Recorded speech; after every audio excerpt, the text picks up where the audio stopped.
Es 1 de noviembre del año 2025, estamos comenzando los días sábados a reunirnos para que podamos llevar adelante los días sábados en este horario que aquí en Córdoba ya está oscuro, ya es de noche, y que más adelante, cuando vengan los días de más calor, podamos acomodar el horario.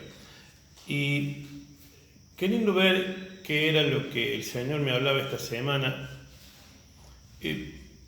ayer vi una película que muchos la han visto, pero la vi en una versión que no la recordaba mucho, pero sí recuerdo ahora que uno comienza a escudriñar las escrituras, uno ve detalles de las formas en que la gente de Hollywood entendía, por ejemplo, en la película de los 10 mandamientos. Eso vi ayer y era muy característica.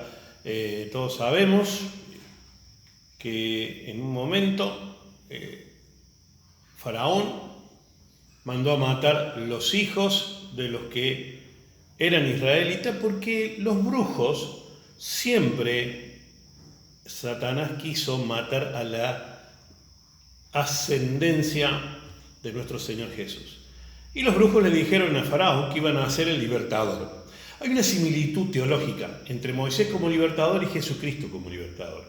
Moisés instauró el Pesaj, que sería la Pascua, y Jesús celebró la Pascua, instaurando el paso de la esclavitud espiritual a la libertad, a la bendición, a la salvación e inaugurando un periodo de gracia. Y yo veía las cosas que uno comienza a aprender en la vida, y esto pasó en Argentina, después de la revolución del año 1810, allá por el año 1814, hubo una ley a donde hacía libre a los esclavos. Lo más llamativo de aquella época es que muchos de los esclavos no querían ser libres, querían seguir siendo esclavos. ¿Quiénes eran los que querían seguir siendo esclavos? Aquellos que comían, que tenían un techo donde dormir y que eran vestidos por sus amos, a pesar de que comían las migajas. Pero el problema era que los otros esclavos no tenían ni donde dormir, ni siquiera comer migajas y andaban prácticamente sin ropas. Y en Génesis, que apareció algo por lo que hoy voy a dedicarle un tiempo a un número. Siempre digo que la numerología en la Biblia es algo que el Señor hizo cuidadosamente. Y aunque esto no es misticismo ni nada por el estilo, por lo menos vamos a ver las coincidencias de la Biblia respecto de algunos números. Y volviendo a Moisés, el Señor le dice a Moisés que lo había elegido, se le presenta en una zarza ardiente y le dice que libere a su pueblo. Moisés le dice, no, mira, yo no soy apto, soy lento para hablar. Algunos teólogos dicen que era tartamudo. No, era lento, no tenía agudeza en la palabra, no era filosa su lengua. Era más bien tardo en hablar, después que me dicen las cosas veo, analizo y recién ahí contesto. No contestaba rápido, no era que no era tartamudo. Moisés ahí también hace una figura gráfica que después la destaca nuestro Señor Jesús. De las ovejas que él estaba pastoreando se le pierde una y Jesús dijo, ¿qué pastor que tiene 100 ovejas y se le pierde una no deja las 99 y va por esa? Y en ese ir de Moisés se encuentra con la zarza ardiente de nuestro Señor. Moisés había nacido como esclavo en el pueblo de Israel, pero con una profecía de que venía un libertador que los iba a liberar del yugo de Faraón. ¿Por qué? Porque el pueblo de Israel estaba esclavo en Egipto. Bueno, y ahí comienza la aparición de un número que me llamó mucho la atención, y lo recordé nuevamente, cuando Dios elige a Abraham para levantar de él una gran nación, a pesar de que tanto Sara como él ya eran ancianos y no podían concebir, y esta promesa duró más de 20 años, que lo hemos predicado otras veces. De él nace Isaac y de Isaac nace Jacob, y Jacob tiene 12 hijos, que son las 12 tribus de Israel. Uno de esos hijos, el hijo número 11, era un hijo que Jacob, que luego se llama Israel, lo tiene de grande, con la mujer que él más amaba. Por eso, para él, dice la Biblia, que era el hijo que más amó, le hizo ropa especial, le hizo una túnica de colores, pero en realidad todos los que somos padres sabemos que a todos nuestros hijos los queremos igual. Lo que me parece a mí que Jacob discernía que José tenía algo especial. José, un joven que nació entre hermanos, que su trabajo era pastorear, se ve que era medio agrandadito, medio orgulloso, y a pesar de que Dios lo iba a levantar, él le contó a sus hermanos y a su padre y a su madre los sueños que él tenía, que básicamente era que todos ellos se iban a arrodillar delante de él. Hay veces, y esto es una enseñanza, que es mejor no contar algunos sueños, algunos proyectos, porque no todo el mundo se alegra con lo que a nosotros nos alegra, y aparece algo llamado envidia, es un espíritu. Nadie puede envidiar a quien no conoce. Yo no puedo envidiar a una persona que vive en Egipto, porque no la conozco. Pero la envidia nace de aquellas personas que son muy cercanas y muy conocidas. En este caso, y esto es bíblico, de los mismos hermanos de José, que lo terminan tirando a un pozo, lo dan por muerto, lo venden como esclavo y termina en Egipto, y en Egipto termina guiado de la mano del Señor, administrando los bienes de Potifar. Después la esposa de Potifar dice que él la quiso violar, termina en la cárcel, y después en la cárcel al panadero y al copero del rey, del faraón, les disciernen un sueño que habían tenido. Faraón lo llama porque había tenido un sueño que lo torturaba, a donde había, miren la cantidad, 7 vacas gordas y 7 vacas flacas. El número 7 es el número que comenzó a llamarme la atención en todo esto, agregado de un 0. Y vamos a ver qué es el 7 y qué es el 0, que forma el número 70. Allá por Génesis 10, después de que el Señor inundó la tierra para matar la maldad que había en ese momento, y le mandó, dijo que encontró justo a un solo hombre llamado Noé, y le mandó a construir un arca que duró casi 100 años, a pesar de las burlas, los comentarios, ¿cómo vas a hacer esto?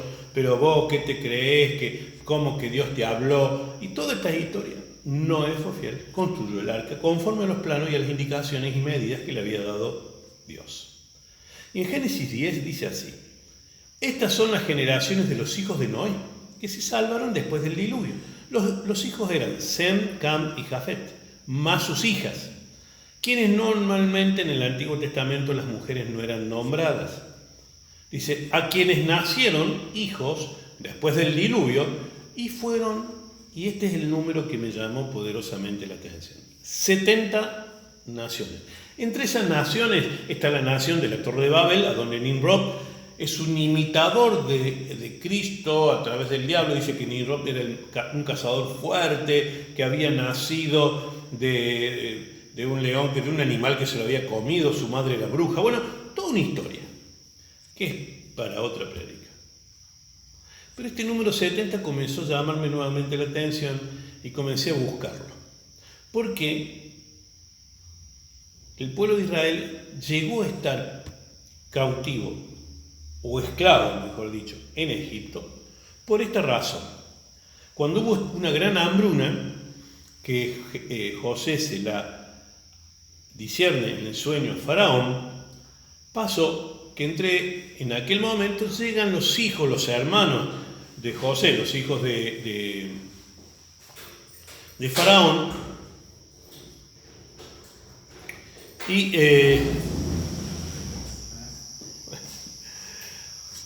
los hijos de Faraón ingresan a Egipto. ¿Sí? Estoy por el libro de Éxodo 1, del 1 al 5, que dice así: estos son los nombres de los hijos de Israel que entraron en Egipto con Jacob. Jacob e Israel es la misma persona. Cada uno entró con su familia. El hijo mayor de Jacob se llamaba Rubén, el segundo se llamaba Simeón. Leví, de esa tribu nace Moisés y nace Aarón, que fue el primer sacerdote levítico. Hay un libro en la Biblia llamado Levíticos. Judá, de la tribu de Judá nace el rey David y nace Jesucristo. Isaacar, Zabulón, Benjamín, hermano de José, Dan, Neftali, Gad y Aser. Todas estas personas que le nacieron a Jacob fueron 70. Acaba de llegar gente, bueno, estoy explicando, la prédica de hoy comenzó por el libro de Éxodo y la esclavitud del pueblo de Egipto, del pueblo de Israel en Egipto, pero apareció un número que me llamó poderosamente la atención, que es el número 70, que ahora vamos a ver cómo está compuesto y qué significa. En el libro de Números, en el Antiguo Testamento los 5 primeros libros que se escribieron son Génesis, Éxodo, Números, Levítico y Deuteronomio. Algunos estudiosos dicen que el libro de un libro atípico, atemporal se llama, fue escrito en el medio, pero está mucho más allá y es el libro de una persona que sufrió, siendo rico, sufrió toda una serie de calamidades y que, bueno, dicen algunos que estaba antes que estos libros. Pero vamos a seguir lo que dice la Biblia. En el libro de Números, un libro que se podría haber llamado el censo de Israel.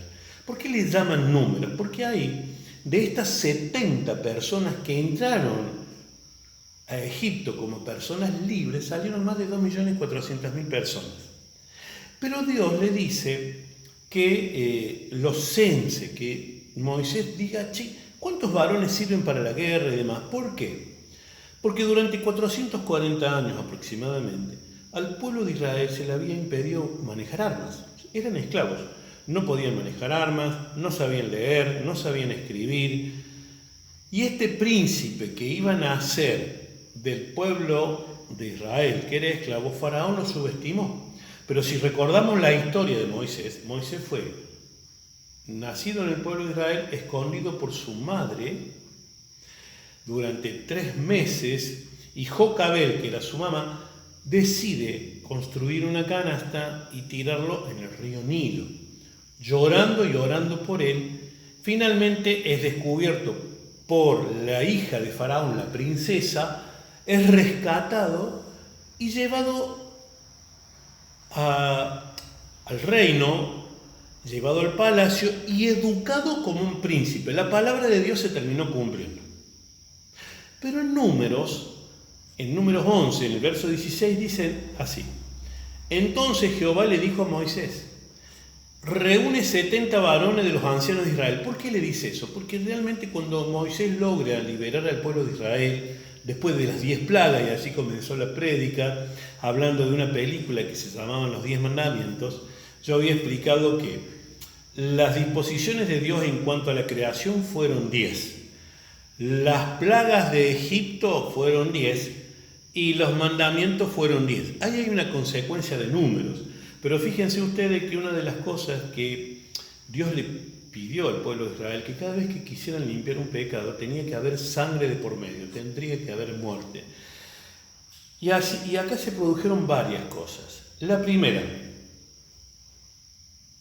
plaga que Dios envió al pueblo de Egipto fue sangre, convirtió en sangre el río Nilo. Y la última plaga fue matar a los primogénitos. Pero antes de eso, Dios le dice a Moisés que instruya al pueblo de Israel que pinten con la sangre, de vuelta la sangre, de un cordero todos los dinteles de la puerta, para que cuando pase el ángel destructor no mate a los primogénitos de Israel. En cambio sí mató a los primogénitos de Egipto. Pero si recordamos algo y unimos estas cosas, Faraón mandó a matar los hijos de los israelitas. Así se escondió a Moisés y fue liberado en una canasta de mimbre en el río. Y Dios, antes de que Faraón, 400 y pico de años después de que los mantuvo esclavos, para que los libere, también mandó a matar a los hijos de los egipcios. Ahí se pagó. Parece duro. Estos hijos son esos pequeños demonios que la gente todavía guarda, que la gente todavía no mata, que sigue buscando donde no hay que buscar, haciendo lo que no hay que hacer. Dios, cuando te libera, hace que todo nuestro pasado quede atrás, que todo aquello que no nos sirve hacia lo que vamos a ir, al futuro que Dios nos va a llevar, lo tenemos que matar. Esa es la simbología espiritual de esto que dice, aunque sí fue físico, porque está escrito en los libros, también espiritualmente quiere decir que a donde Dios nos va a llevar, ¿no? Después de haber estado como esclavos, sometidos a la droga, sometidos al alcohol, sometidos a la pobreza, sometidos a la escasez, a la falta de trabajo, a los proyectos que no salen, a las cosas que no sirven. Dios te dice, tenés que matar todo eso. Tenés que matar hasta las palabras que hablan mal de lo que yo te voy a dar. Porque a veces nosotros cuando pedimos, Señor, te pido un trabajo nuevo, y bueno, y si Dios quiere, parece una frase inocente, no es inocente. Porque nosotros con esa palabra estamos matando lo que le hemos pedido. Porque si en fe le pedimos y sabemos que Dios nos va a dar un trabajo nuevo, nosotros ya tenemos que estar pensando en cómo vamos a reaccionar con lo nuevo que Dios me dio. Señor, saname, yo quiero ser sano. Bueno, voy a ser sano y si Dios quiere. Bueno, si Dios quiere, más bien lo dejemos al azar y no le pidamos nada. Estas enseñanzas son bastante profundas. ¿En el qué sentido? En que permanentemente Dios vino diciendo que cada vez que nos libere de algo, de una enfermedad de muerte, de una sentencia, de brujería, de hechicería, de magias negras, de hombres espiritualmente fuertes, de brujos que han hecho sentencia, de oraciones que han hecho en nuestra contra, eso forma parte de nuestro pasado y lo tenemos que matar a todo. Tenemos que matar todas esas cosas porque en el nuevo estadio que Dios nos va a llevar, todo eso no nos va a servir. Y ahí, en el libro de Números, a Moisés en medio del desierto se le complicó la cosa, porque el pueblo de Israel era un pueblo con mentalidad de esclavo. ¿Cuál es la mentalidad de un esclavo? A mí me tienen que dar. O sea, la mentalidad que durante 20 y pico de años en la Argentina formó un gobierno. Por eso es importante cuando Dios interviene al clamor de una nación, en donde el Estado nos tenía que dar todo. Nos tenía que dar la salud, nos tenía que dar el trabajo, nos tenía que dar cosas que... Y así hemos matado generaciones y generaciones, chicos que no han visto ni a su padre ni a su abuelo trabajar, el sacrificio de trabajar, el mérito de estudiar. En la educación se crearon, antes había hasta 2 materias previas, ahora hay hasta 3 niveles por 3 materias, de 9 a 11 materias previas, prácticamente todo el año un estudiante en la Argentina, y esto es vergonzoso de decirlo, porque esto yo sé que va a ir a varios pastores que están en otro país. Miren, en Argentina denigraron tanto la educación que hoy un alumno puede estar en un curso en tercero, cuarto, quinto año, cuarto, quinto grado de una escuela primaria y pasar sin estudiar. Y qué triste, ¿no? Porque en algún momento todo eso va a faltar. Y esto es lo que Dios nos dice. Miren, tengan cuidado de cómo manejan sus cosas. Cuando Moisés se cansó de las quejas del pueblo de Israel, Dios le dice, mirá, Moisés, vamos a hacer una cosa. Jehová le dijo a Moisés, reúne 70. Y de nuevo aparecieron los 70, este número que después vamos a terminar viendo qué es. 70 varones de los ancianos de Israel. Ancianos, personas que fueron líderes. Dice que tú sabes que son ancianos del pueblo y sus principales, o sea, son personas mayores que ya por su experiencia pueden liderar a otros. Y tráelos a la puerta del tabernáculo de reunión y esperen allí contigo. Los ordenó para que pudieran ayudarle a Moisés a la tarea de ordenar las cosas que el pueblo de Israel tenía que aprender a ordenar como sociedad, porque durante 400 años las decisiones las tomaba otro. ¿La tomaba quién? Los amos. Y eran esclavos y no pensaban por sí mismos. No solamente no manejaban armas, sino que no los dejaban pensar. Entonces ahora que tenían que pensar, se tenían que ordenar como sociedad. Por eso Dios le dice a Moisés, búscate 70 varones viejos, 70 ancianos. Pero el número 70 no termina acá. En el segundo libro de Crónicas, que son libros históricos, donde narra la historia de Israel a lo largo del tiempo, en el capítulo 36, del verso 20 al 21, dice así: los que escaparon de la espada fueron llevados cautivos a Babilonia y fueron siervos de él y de sus hijos. Ahora vamos a contar qué es esto. El pueblo de Israel volvió a alejarse de Dios, volvió a darle la espalda. Entonces Dios, a través del profeta Jeremías, les dice que iba a levantar un rey llamado Nabucodonosor en un pueblo, en un reinato muy lejano llamado Babilonia, y que iba a pasar todo esto que acá estoy diciendo. Y ahora voy a dar un detalle más. Los que escaparon de la espada fueron llevados cautivos a Babilonia y fueron siervos de él y de sus hijos, hasta que vino el reino de los persas. Ya vamos a ver cuál es este reino.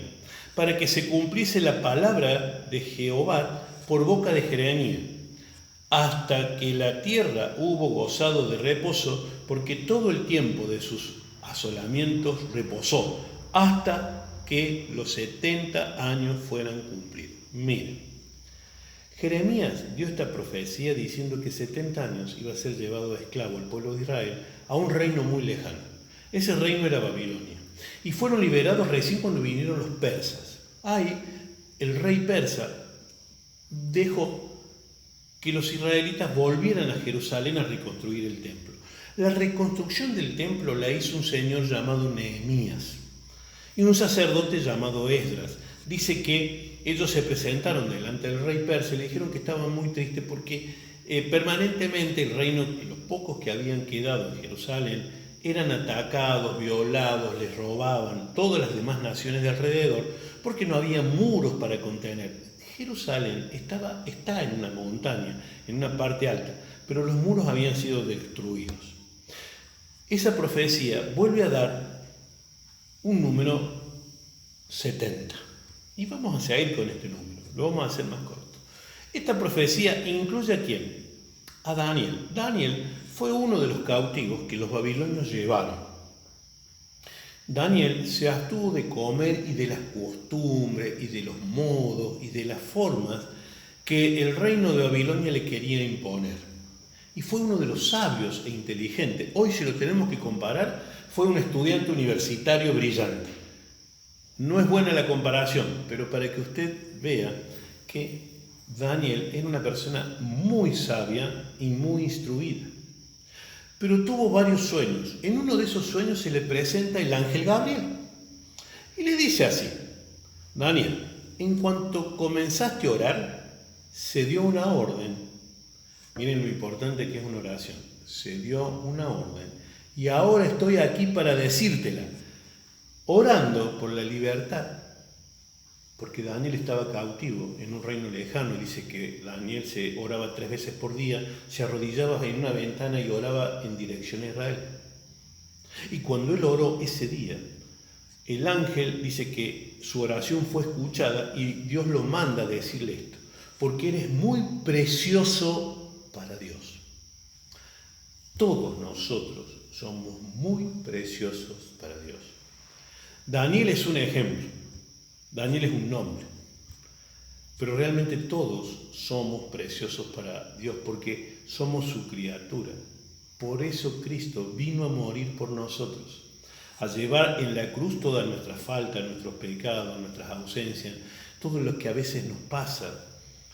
Somos tan preciosos que Dios mandó a su Hijo unigénito para que muera por nosotros en la cruz, para que ninguno de nosotros se pierda y para que fuéramos salvos. No vino solamente por Daniel, como le dijo el ángel, tú eres precioso. En realidad, ahí en plural diría, todos somos preciosos para Dios. Y le dice a Daniel, presta mucha atención, para que puedas entender el significado de la visión. Un periodo de 70, y vuelve a aparecer el número 70, conjuntos de 7 es parte del número 70, se ha decretado para tu pueblo y tu ciudad santa, para poner fin a su rebelión. Para terminar con su pecado, para obtener perdón por su culpa, para traer justicia eterna, para confirmar la visión profética y para ungir el lugar santísimo. ¿De quién le estaba hablando? De Cristo. En un momento Dios le dice, mira Daniel, has pedido libertad para todo tu pueblo, pero no solamente la libertad del cautiverio de estar preso bajo una nación extraña, sino que voy a mandar a liberar a tu pueblo de todo yugo y de toda opresión y de toda esclavitud de las tinieblas. Acá la figura de Daniel sometido a un reino es el sometimiento que muchas personas tienen con la droga, con el alcohol, con una enfermedad, con la tristeza, con la angustia, con la desesperación, con la falta de trabajo, con la falta de recursos. Esta mañana estuve jugando al pádel y yo le decía, no sabes que vi muy mal a una persona que está teniendo problemas de tensión. Y en su forma de pensar estaba tan mal que se enfermó jugando con nosotros. Es decir, comenzó a pensar que me voy a morir, que si juego mucho, que si corro, que si me sube la tensión. El miedo. Nosotros, cuando estamos alejados de Dios, nos une una emoción, que es el miedo. El miedo es una emoción, que no es lo mismo que el temor a Dios. El temor a Dios es hacer algo que ofenda a nuestro Señor.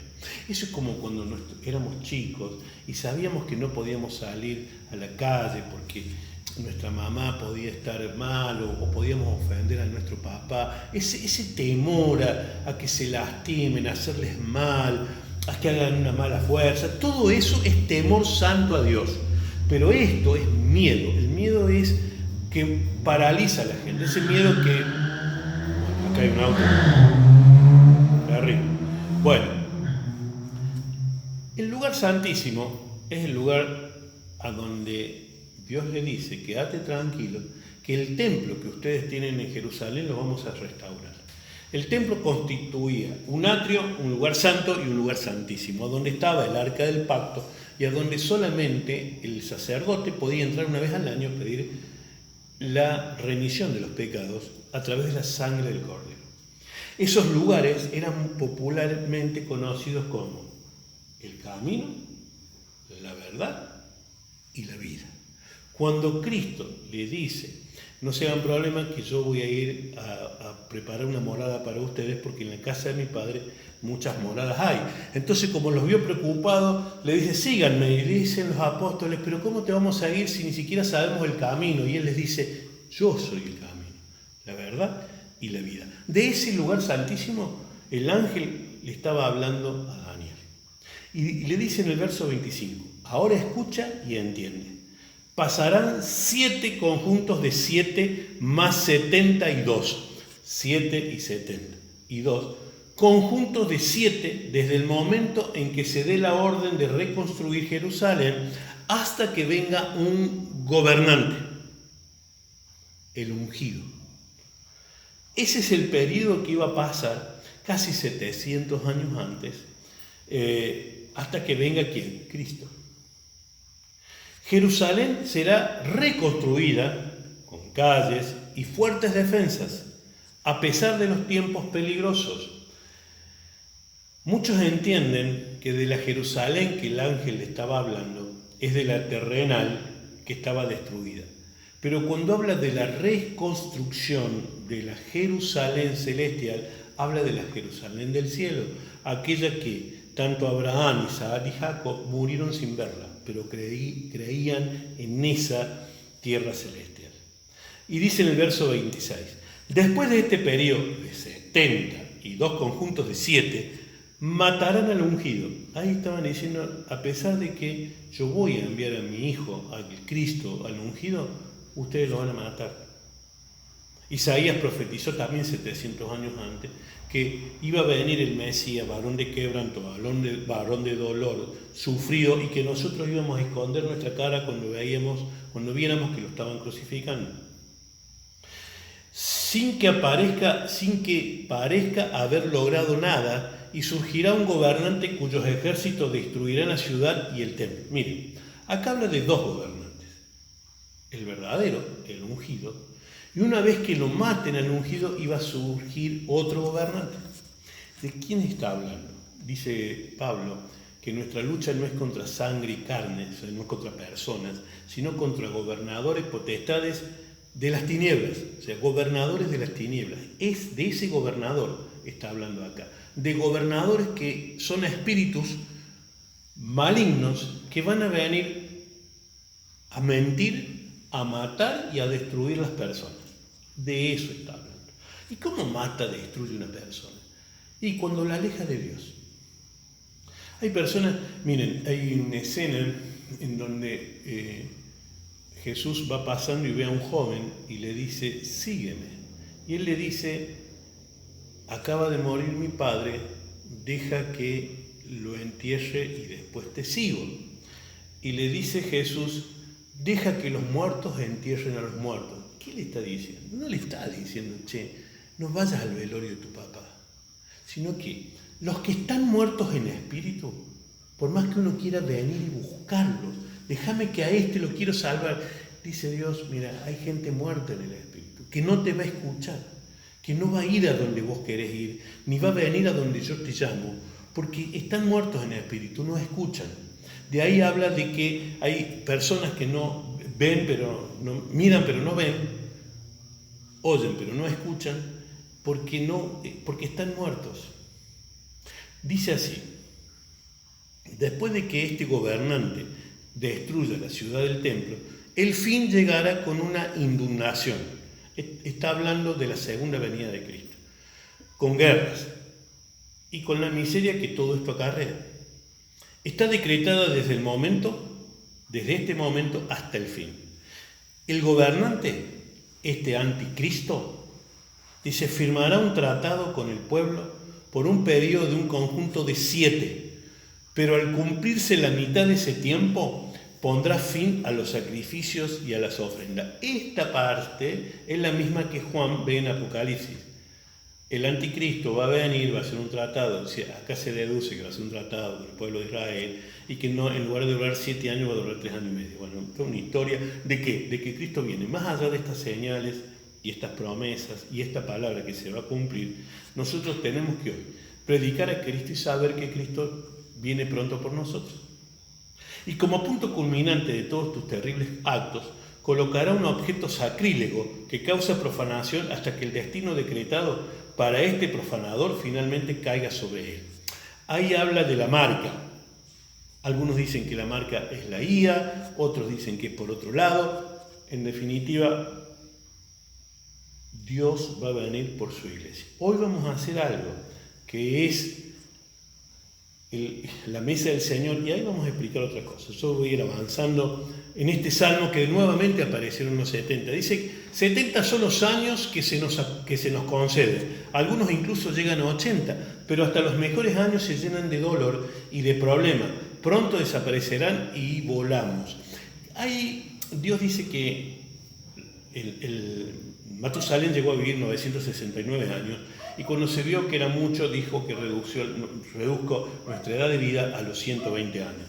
Y acá habla de los 80 y de los 70, pero más que todo habla de que no podemos estar tanto tiempo alejados de Dios, que no podemos estar toda nuestra vida sin pensar, sin creer, sin acercarnos a Dios. Ayer viernes, orábamos por una abuela que ha cumplido 92 años, ¿sí? Se llama Toli. Me encantó poder orar por ella y enviarle una oración. Y la hija, a quien quiero mucho, nosotros trabaja conmigo en un lugar específico, ahí en la caja de ingeniería. Yo sé que el Señor va a hacer algo en su vida, aunque ella hoy no se dé cuenta. No es atea, no es agnóstica, pero no termina de creer que Dios puede hacer algo en su vida. Pero su madre sí. Y dice que cuando escuchó la oración y todo lo que le dijimos, comenzó ella a estremecerse junto con otra amiga y me mandaron un audio de agradecimiento. Pero más allá de eso, estos días también vimos ayer, justo me crucé con Alejandra Dáez por el tema de Simón, que volvió a estar internado, y yo le decía algo que lo voy a volver a enseñar nuevamente, que es cuando hay una persona enferma, que muchas veces como a Simón, ni siquiera a los padres lo dejan entrar a la terapia. Los abuelos de Bastian, que hoy están en Colombia, tuvieron casi 10 días sin verlos, porque la abuela llegó engripada y en Colombia hoy hay una mortandad enorme de lactantes, se mueren de tos convulsa. Lo que en Argentina se erradicó hace muchos años por la vacuna, en Colombia hoy se están muriendo bebés. Y los papás tenían mucho miedo porque ya le habían dado un diagnóstico de muerte a Bastian en la panza de la mamá. Ayer orábamos con Alejandro, le decía, mirá, pedile a los papás, porque los papás se congregan en la iglesia de Mario Milán, un pastor de Alta Córdoba. Digo, mirá, es muy buen pastor, pedile que lleven las prendas de Simón y que oren por sus prendas. Eso está en el libro de Hechos, el capítulo 19, el verso 12, que le traían las prendas al apóstol Pablo, oraban, a veces dice que esa prenda, aunque sea, lo querían rozar al apóstol Pablo, y después se la daban a los enfermos y los enfermos sanaban. Esto es que nosotros podemos orar por esa prenda y luego ustedes vayan y colóquenla en la persona por la que estamos orando. En el libro de Mateo, siguiendo con los 70, y ahí vamos a terminar con esto, dice que Mateo capítulo 18, el verso 21 y 22, dice que entonces se le acercó Pedro y le dijo, Señor, ¿cuántas veces perdonaré a mi hermano que peque contra mí? Y el Señor le vuelve a decir, Jesús le dijo, Pedro le pregunta, ¿hasta 7? Y Jesús le dice, no, te digo hasta 7, sino hasta 70 veces 7. Este número 70 me ha impactado. En Lucas 10, el verso 1, dice que después de estas cosas designó el Señor también a otros 70, a quienes envió de 2 en 2 en adelante, delante de él, a predicar a todas las ciudades y a los lugares donde él había de ir. Y les dijo, cuando ustedes lleguen a esa ciudad, si la gente los recibe bien, predíquenle, pero si los reciben mal, sacúdanse el polvo de esa ciudad, porque han rechazado la palabra de Dios. Este número 70, en otra versión dice que eran 72. No importa si eran 70 o eran 72, lo que importa es que hay un mandato del Señor a que todos vayamos a predicar, a que todos llevemos la palabra de Dios a otro lugar. Y vamos a ver finalmente qué significa este número 70. En la Biblia el número 70 significa plenitud, totalidad y orden divino, derivado de la combinación de los números 7, que significa la perfección. Si ustedes recuerdan, Dios tardó 7 días en crear el mundo, al 7º día descansó. Y 10 significa plenitud, 7 significa perfección y el 10 significa plenitud, representando a menudo un juicio de Dios o una misión universal. Isaías profetizó a Cristo 700 años. Este número 70, como otros números, son situaciones, son códigos que el Señor dejó para que viéramos que, a pesar de que la Biblia fue escrita en más de 1600 años, que son más de 66 libros, escritos por más de 41 autores, que ninguno tenía relación con el otro, salvo los apóstoles que se conocieron, algunos, pero miren, algunos fueron reyes, como David, que escribió los Salmos, que escribió algunas de las canciones, Salomón, que fue su hijo, que fue rey, pero había, por ejemplo, Isaías. A Isaías Dios le quemó la boca, porque era boca sucia. Y era un tipo que vivía en las montañas, y de ahí Dios lo hizo bajar. Jeremías dice que lo eligió de muy jovencito y le dijo, che, yo soy muy joven, ¿no? Pero vos no tengas por menos tu edad. Dios escribió, miren, Moisés, que nació esclavo, pero fue criado como un príncipe, escribió los primeros 5 libros. Y Josué, que era esclavo, y posiblemente Moisés le haya enseñado a leer, escribió el 6º libro de la Biblia, que se llama Josué. Hay libros que han sido escritos por personas que jamás se vieron. Daniel, Isaías, jamás conocieron a Cristo, porque lo profetizaron en uno entre 400 y el otro casi entre 700 años antes. La Biblia tiene estas cosas que cuando uno las une es apasionante hacerlo. Y acá vamos a lo que hoy también vamos a hacer, que es la mesa del Señor. Y me encanta algo que la última cena, conocida así, la noche antes de que el Señor fuera llevado preso, castigado y crucificado, él en el libro de Lucas, los evangelios tanto de Mateo como de Marcos como de Lucas hablan de este momento. Marcos es el que los relata más cronológicamente. Marcos cree que fue Juan Marcos, este joven rico que Jesús le dijo que vendiera todas sus riquezas y lo siguiera. No era porque Jesús quería que Marcos fuera pobre, sino que Marcos amaba más al dinero que a Dios. Por eso le dijo, vos no le podés servir a dos señores. Tenés que servirle a uno, servirle a Dios. Quédate tranquilo que yo te voy a dar el poder para hacer riqueza. Yo siendo rico me hice pobre para que vos seas rico. Pero recién lo entendió Marcos y en ese evangelio, es el único evangelio que dice que cuando lo apresaron a Jesús, había un joven que salió detrás de la guardia, desnudo, cubierto con una sábana. Ese fue Juan Marcos. La casa a donde se hace esta cena, creen que fue la casa de los padres de Marcos, que eran muy ricos. Pero Mateo fue uno de los apóstoles. Lucas escribió el Evangelio de lo que Pablo le decía. Lucas era médico y era griego. El otro apóstol fue Juan. Pero Juan escribió el Evangelio después que escribió Apocalipsis, que es el libro de la Revelación. Dice que Juan lo expulsaron a una isla, lo exiliaron a una isla, y Dios le hizo tener la visión que dice el libro de las Revelaciones, que es el Apocalipsis. Y cuando Juan vio que Dios estuvo desde el principio, que el plan de Dios era desde el principio Cristo, por eso la palabra en Génesis 1:1 dice, en el principio Dios creó, Bereshit bara Elohim. Bereshit significa Cristo estuvo ahí, en el principio. Y Juan escribió su evangelio. Pero hay alguien, por eso los nombré a todos, que jamás estuvo esa noche cenando con ellos. Y ese fue Pablo. Y esta carta que le escribe, la primera carta que le escribe a los Corintios, Pablo les está enseñando a las iglesias cristianas lo que deben hacer. Pero él jamás estuvo. Pero miren lo que dice. En el verso 23, yo voy a leer, normalmente lo leo al revés, pero hoy voy a empezar con esta palabra del 1 Corintios 11, el verso 23. Dice, porque yo recibí del Señor lo que también os he enseñado. Dios se le presentó a Pablo, no la noche de la cena, sino para enseñarle esto. Pablo no estuvo jamás con Cristo. Pablo lo perseguía a Cristo. Era Saulo de Tarso, era un asesino de cristianos.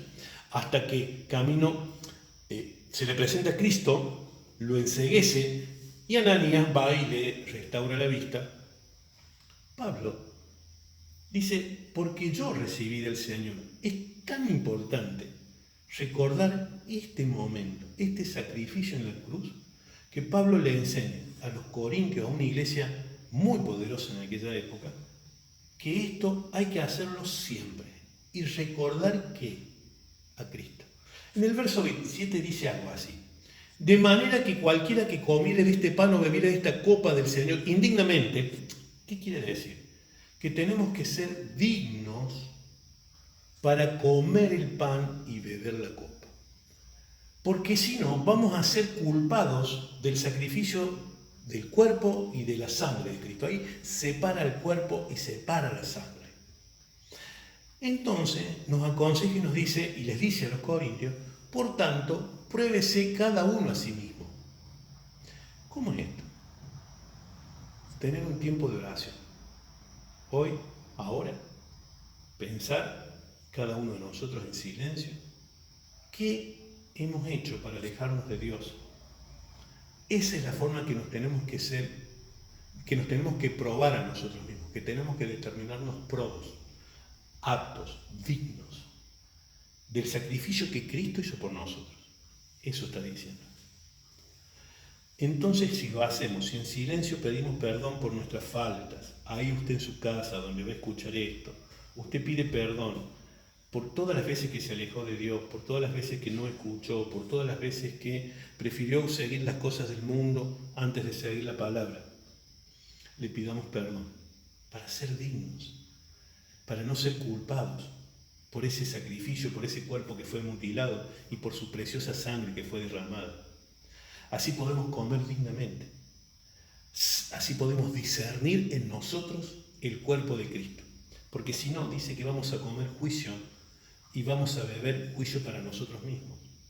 ¿Y qué va a pasar? Dice que va a haber muchos enfermos y debilitados entre nosotros y muchos van a dormir. Ahí la palabra dormir significa van a seguir muertos, no van a revivir en su espíritu. O sea que esto es para aquellos que necesitan que su espíritu vuelva a vivir al lado de nuestro Señor. Entonces dice el verso 31, si pues nos examinamos a nosotros mismos, no seríamos juzgados, más siendo juzgados somos castigados por el Señor, para que no seamos condenados con el mundo. Es preferible ahora pedir perdón, examinarnos a nosotros mismos y evitar que seamos juzgados con el mundo. Yo les voy a contar algo. ¿Por qué la copa? Dice que en Lucas relata que cuando se juntan todos a cenar, cada uno en la cena tenía una copa, un plato, algunos dicen cubierto, otros dicen comido con las manos, pero Jesús toma una copa y esa copa la ofrece a todos. Les voy a contar algo, una característica de la época. Ahora, cuando el novio le va a pedir la mano a la novia, es muy común un anillo de compromiso. Algunos en Estados Unidos y en otros países del mundo se arrodillan para pedirle. Acá no creo que nos arrodillemos. Perdón que yo no fui de los que me arrodillaban, pero no sabía, no era por esa costumbre. Y muchos de los que me están escuchando tampoco. Así que chicas se han perdido que se arrodillen los chicos delante de ustedes. Y antes, el novio le decía a la novia, le ofrecía una copa. Si la novia recibía la copa, ahí quedaban unidos. Por eso cuando Cristo entrega la copa a nosotros que somos su iglesia, somos la novia. Y Él es el novio, de lo que habla Eclesiastés y Cantar de los Cantares. Cristo va a venir por su novia, vestida de lino fino, vestida de blanco, que es su iglesia, que somos todos nosotros. Por eso para muchos festejar la Navidad y demás, Cristo ha nacido en estos días, teóricamente, por lo que los teóricos y los teólogos dicen. Pero bueno, se celebra el 24 de diciembre. Si Cristo hubiera querido dejar como costumbre su fecha de nacimiento, lo hubiera dejado escrito. Pero Él dijo no. Miren, recuérdenme por el sacrificio que vine a hacer por ustedes. Recuérdenme en la cruz. Recuerden que yo llevé sus faltas, sus pecados, sus problemas. Yo los llevé. Recuérdenme más bien de esa manera. Entonces, acepten beber de esta copa como iglesia, como novia de Cristo. Entonces Pablo, y ahora sí yo le voy a pedir a Esther que por favor nos pueda traer la copa y el vino, el pan. Muy bien. La sangre de Cristo no es lo mismo que el pan. Si bien es el cuerpo, que está constituido por carne y por sangre, son dos cosas totalmente distintas. Por eso está separado. Y para sanar nuestras enfermedades, les voy a contar algo. Cristo murió por nuestros pecados, pero Él no tenía pecados. Dice que murió por nuestras enfermedades, pero Él nunca se enfermó. Murió, dice que era rico y se hizo pobre para que nosotros fuéramos ricos. Dios no tiene problema con la plata. Lo que sí, el principal mandamiento dijo, amarás a tu Dios con todo tu ser, con toda tu mente, con todo tu corazón. No dijo amarás la plata como a mí. Dijo amarás a tu Dios únicamente. Para Él no tenemos que tener otro Dios. Y te amarás a tu prójimo como a ti mismo. ¿Qué quiere decir? Que si vos no te amas, es muy difícil que ames a un prójimo. Es muy difícil que ames a otro. Por eso las personas que por ahí andan diciendo, no, yo soy el peor, yo soy la peor. Guarda. Primero hay que amarse a uno mismo, aceptarse, perdonarse. Por eso Pedro le dice, ¿cuántas veces tengo que perdonar a quien me ofende? 7 veces, no, 70 veces 7. Y en ese perdón está el perdón a nosotros mismos, a perdonarnos. Por eso Pablo le invita a la iglesia de Corinto a que se perdone. Miren, Muchas veces en estos momentos uno recuerda a las personas que le han hecho mal y dice, oh, lo tengo que perdonar, porque el Padre Nuestro dice que el Dios nos va a perdonar siempre y cuando nosotros perdonemos a otro. Y parece que el perdón fuera hacia afuera, hacia otra persona, y nos olvidamos del perdón hacia nosotros mismos. Por eso ahora que vamos a celebrar la Cena del Señor, vamos a pedirle a Dios perdón primero por todas nuestras faltas. Nos vamos a pedir perdón a nosotros mismos. Y así vamos a poder ser dignos de lo que vamos a hacer ahora. Y Pablo, ahí voy a volver a leer el verso 23, dice que Dios, Jesús mismo, se presentó delante de él y le enseñó esto. Que el Señor Jesús, la noche que fue entregado, tomó el pan y habiendo dado gracias, Señor, te doy gracias por todas las bendiciones que hemos recibido en todos estos días, por las que vamos a recibir, por todos los que aquí estamos reunidos. Y Señor, perdona nuestras faltas, nuestras ofensas, perdónanos, Señor, por habernos alejado de ti, perdónanos por haberte faltado, Señor, y ayúdanos a perdonarnos a nosotros mismos para ser dignos de recibir tu palabra y tu bendición. Y dice que partió el pan y dijo, tomad y comed, esto es mi cuerpo que por vosotros es partido. Haced esto en memoria de mí. Así que ahora pueden comer del pan.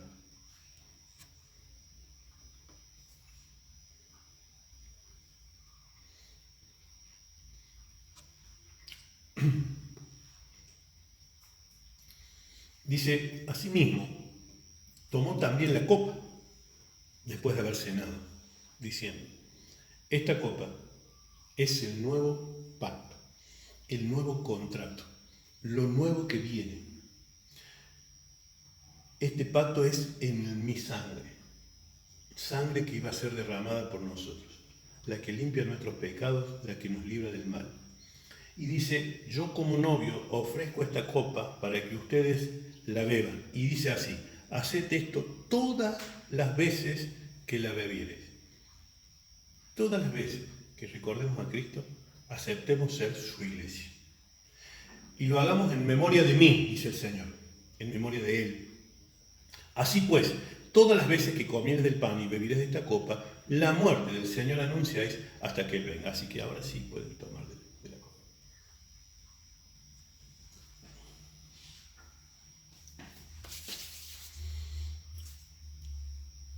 Y habiendo dado gracias, Señor, hoy te agradecemos por todas las bendiciones que tú nos has dado.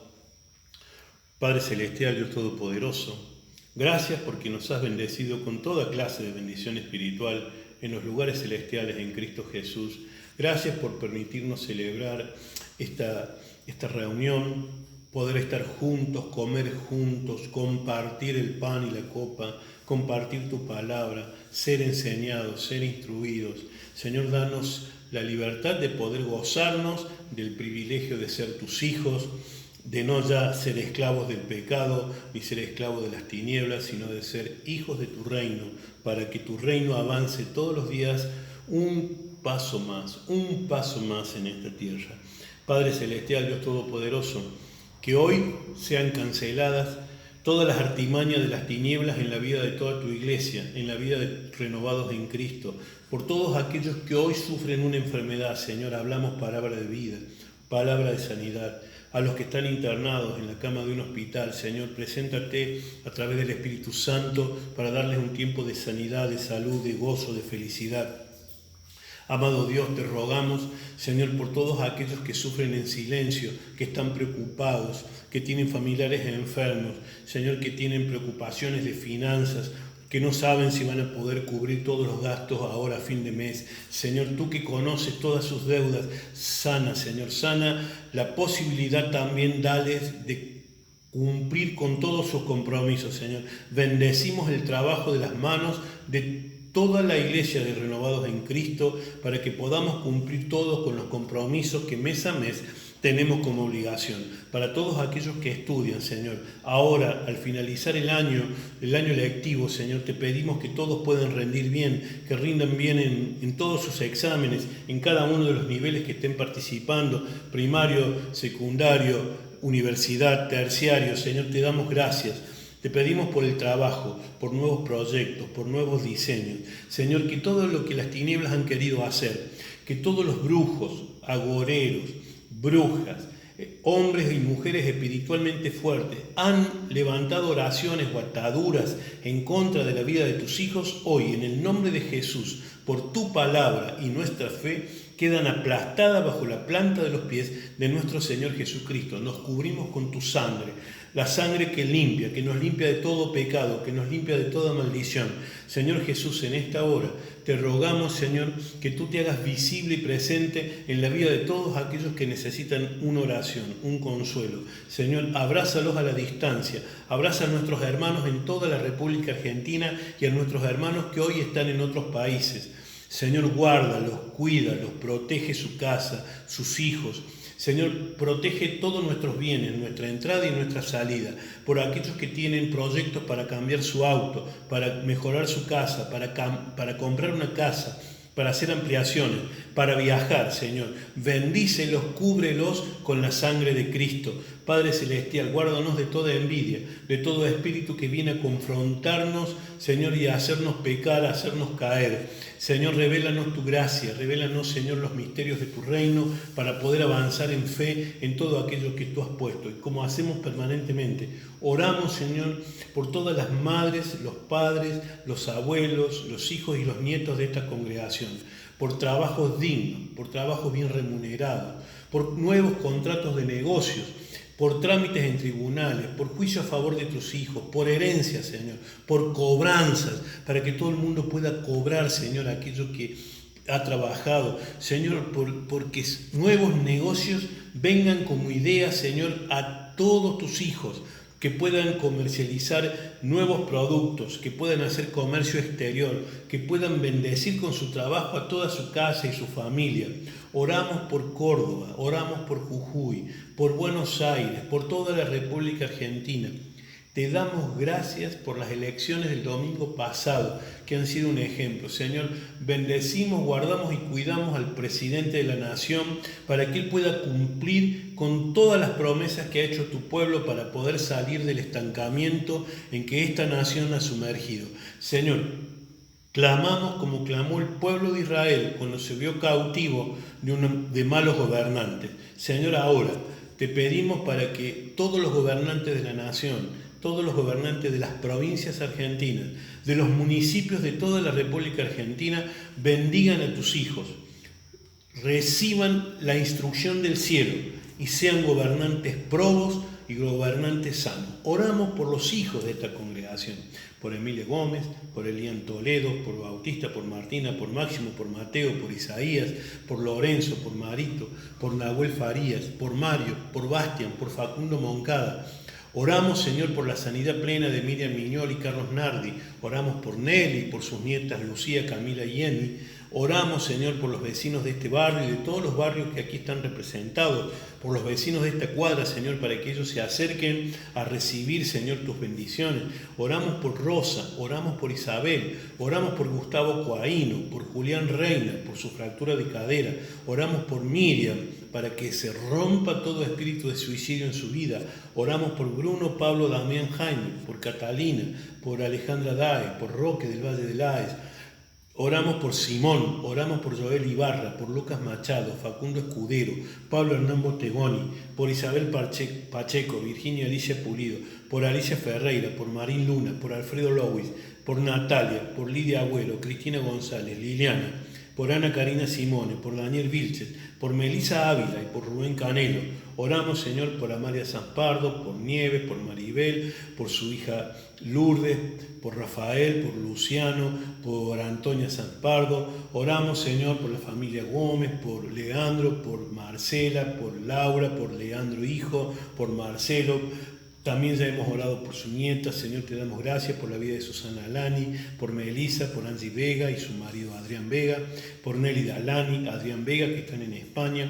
Señor, por Rubén Canelo, por su salvación, por Pablo Ceballos, para que la operación en China vuelva a recuperar su vista. Oramos por Paola y por Matías, por Jessica, por Sara Figueroa, por sus hijos Abigail, Viviana, Mauro, Eugenia y principalmente por Lara, Señor, por esta chica que ha sido golpeada por su novio, y para que, Señor, se aleje de esa persona. Señor, ponle un espíritu de rechazo para que no vuelva a ser lastimada. Señor, oramos por la vida de Armando José Luque, Jacqueline del Valle, por Valentín Hidalgo, Vero Valverde, Gustavo Arriel Barrio Nuevo, Sandra Freitas, Cristian Suaznávar, Eva Ortega, Beatriz Luna de Río Segundo, Señor, para que ella reciba esta palabra, Señor, para que tú la guardes, la cuides ahora en su tratamiento oncológico y rápidamente las células cancerígenas desaparezcan y haya células de vida en su cuerpo. Oramos por Candela, por Beatriz Cisterna, sus hijas Dayana, Rebeca y Priscila, por Mauro Torres, Verónica Bucetti, por Cristina Almirón,